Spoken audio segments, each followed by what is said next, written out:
High, আমি অনুষ্কা। চলে এলাম একটা নতুন ভিডিও নিয়ে। জানো তো, আজ না দিদির বাড়িতে অন্নপূর্ণা পুজো আছে। পুজোটা বেশ বড় করেই হয়, তাই এখন আমরা দিদির বাড়ি যাচ্ছি। ক্যামেরাটা অন আছে বলে শান্ত হয়ে দাঁড়িয়ে আছে। এখন আমরা ট্রেন থেকে নেমে গেছি। আজ প্রচন্ড গরম পড়েছে, সবাই তো একদম ঘেমে গেছে। কিছুটা হেঁটে গিয়ে আমরা অটো ধরে নিলাম। দিদির বাড়িটা মেন রোড থেকে কিছুটা ভিতরের দিকে, একটু হেঁটে গেলেই আমরা পৌঁছে যাব।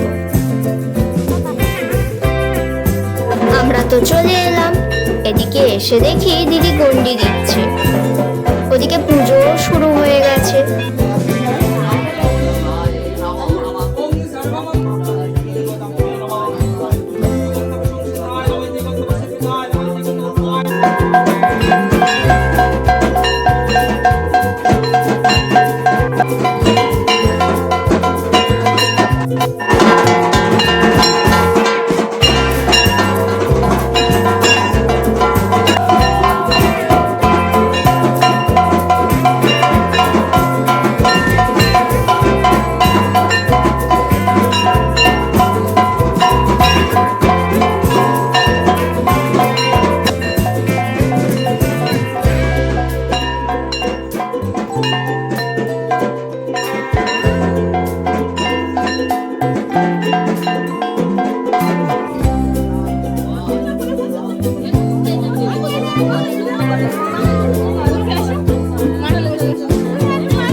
কিছুক্ষণের মধ্যে হোম শুরু হয়ে গেছে।